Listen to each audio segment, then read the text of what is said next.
Good morning বন্ধুরা, কেমন আছেন সবাই? আশা করি সবাই খুব ভালো আছেন। আমি বিউটি ভিলেজ লাইফে আপনাদের সবাইকে স্বাগত। সকালবেলা উঠেই আমি গ্রিলগুলো পরিষ্কার করতে শুরু করে দিয়েছি। তার কারণ বেলা হলে ওপরের ঘরে এত গরম হয় না যে কি বলবো। সেই জন্য সকালবেলাই চেষ্টা করি ওপরের ঘরের কাজ কমপ্লিট করতে একদম উঠেই। এছাড়া সেই সন্ধ্যার পর নাহলে আমি একদম পারি না, গরমের সময় আমার প্রচণ্ড কষ্ট হয়। তাই আগে বলি গ্রিলটা পরিষ্কার করে নিই, তারপর অন্য কাজ করব। তো জানেন তো বন্ধুরা, এত 1 মাস হয়ে গেল আমি আপনাদের সঙ্গে ব্লগ শেয়ার করিনি।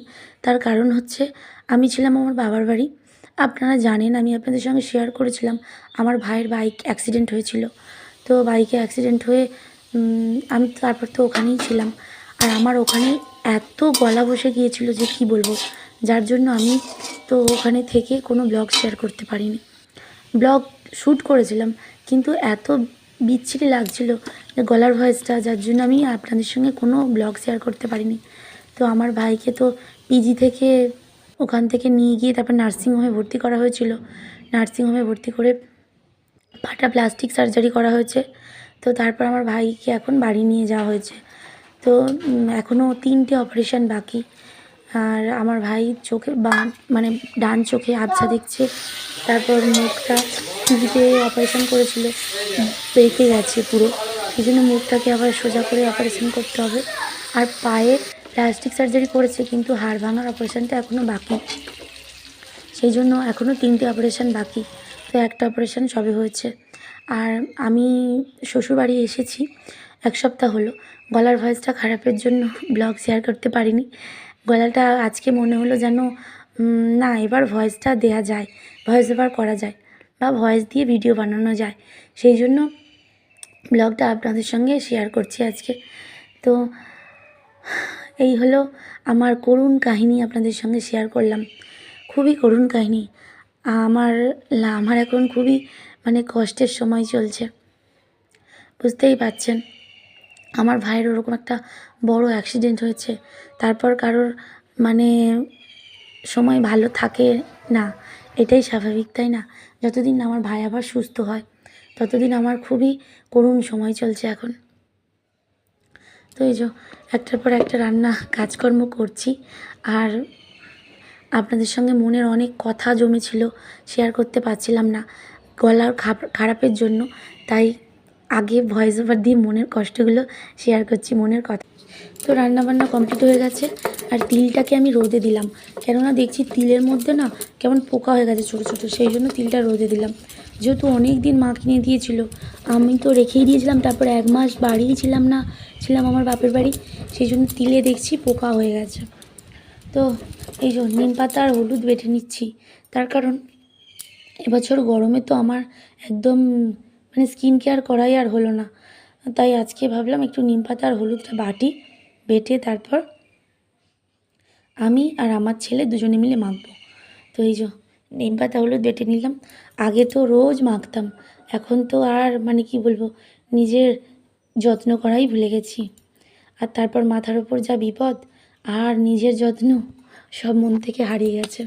তো তারপরে ভাবলাম আজকে একটু ময়ূরকে নিম পাতা হলুদ মাখাই আর নিজেও একটু মাখি, কেননা আমার মুখে ভীষণ র্যাশ বেরিয়েছে, যার জন্যই এই নিম পাতা হলুদটা এই যে মাখতে বসেছি।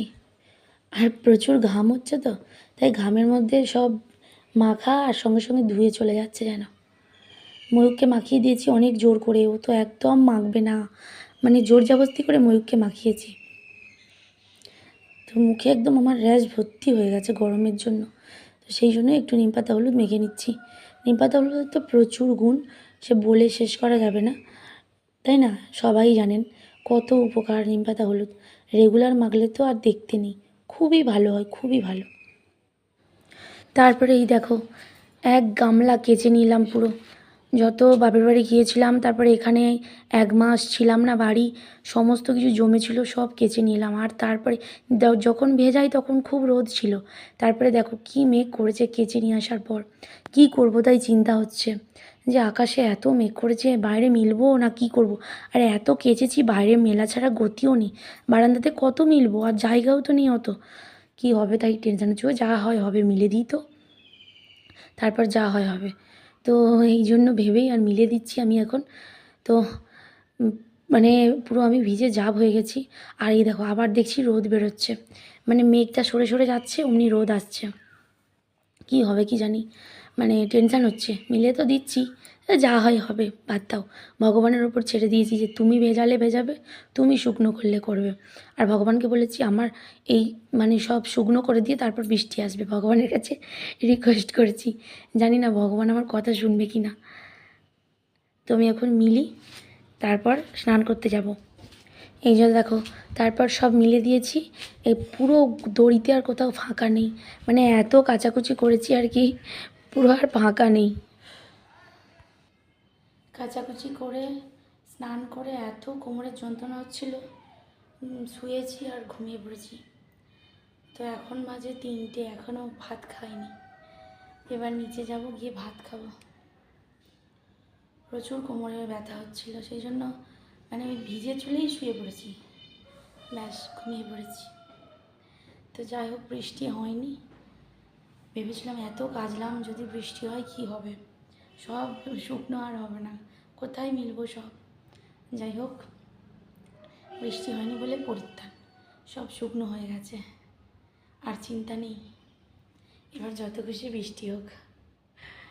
না বৃষ্টি হলে হবে না, এখন আমাকে কলে যেতে হবে, বাসন মাজবো, ভাত খাবো। ময়ূক এসে পড়বে, স্কুলে গেছে, ময়ূক এসে পড়বে। তো এখনও প্রচুর কাজ আছে, এখন বৃষ্টিটা যেন না হয়, আমার কাজগুলো সব সারা হয়ে যাক, তারপর যেন বৃষ্টিটা হয়। তো চলো নিচে যাই, গিয়ে ভাত খাই। মানে কোমরে প্রচণ্ড ব্যথা হচ্ছে, তবু আজকে ব্যথার ওষুধ খেয়েছি, তাও ব্যথা কমছে না।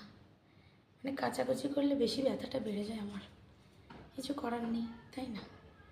তো চলো নিচে যাই। তো এই যে আজকে রান্না করেছি, দেখলেই তো, কুমড়ো পুঁই শাক চিংড়ি মাছ দিয়ে, আর এই চিংড়ি মাছ দিয়ে আলু দিয়ে তরকারি। তো এই যে আমি এবার খেতে আরম্ভ করে দিয়েছি। তো সবার খাওয়া হয়ে গেছে, আমি সবার লাস্টেই খাই প্রত্যেক দিন, কেননা আমার অনেক অন্যান্য কাজ থাকে। তারপর মানে কোমরে ব্যথা হলে তো আর দেখতে নেই, একদম শুয়ে পড়ি, তারপর উঠি, স্নান করি, তারপর খাই, এরকম পরিস্থিতি। তো আজকের মতোই অবস্থা, ওই জন্য আমি প্রতিদিন সবার লাস্টেই খাই, সবার খাওয়া হয়ে যায় তারপরে আমি খাই। তো ময়ূক স্কুল থেকে এসে পড়বে, 3টে তো বেজেই গেছে, আমার খেতে খেতে ও মনে হয় স্কুল থেকে এসে যাবে। তো তারপরে আবার ওকে খাওয়াবো, তারপর আবার পড়তে যাবে, এই হচ্ছে ব্যাপার। তো চিংড়ি মাছ আলুর তরকারিটা খুব সুন্দর হয়েছে, আমার খুব ভালো লাগে এই তরকারিটা। তো তারপরে এই যে দেখো, আমি অনেক দিন ব্যায়াম করিনি, আজকে তাই খেয়ে দিয়ে বলি না আগে বজ্রাসন করি। মানে খাওয়ার রাতে আর দুপুরে খাওয়ার পর বজ্রাসন করা খুবই প্রয়োজন বন্ধুরা, তাহলে মানে হজমটাও ভালো হয়, আর হাঁটু ব্যথা কমে যায়। তো হাঁটু ব্যথা তো হবেই না, আর যদি কেউ রেগুলার বজ্রাসন করে, আর হজমটাও খুব ভালো হবে। তো অনেক দিন করা হয়নি, প্রায় 1 মাস, যেই থেকে ভাইয়ের অ্যাক্সিডেন্ট হয়েছে সেই থেকে তো আমার ব্যায়াম করা একদম উঠেই গেছে, আর আমার ব্যায়াম করা হয়নি। তো আজকে বলি না একটু করি, নাহলে এই দেখো না অনেক দিন ব্যায়াম করিনি না, আর বসতে পারছি না, কি লাগছে পায়েতে। আসলে রেগুলার করলে যেটা ঠিকঠাক থাকে, অনেক দিন না করলে এই প্রবলেমটাই হয়। তো বন্ধুরা, আমি এখন বজ্রাসন করে নিই, তারপর ময়ূক আসবে স্কুল থেকে, ওকে খাওয়াবো।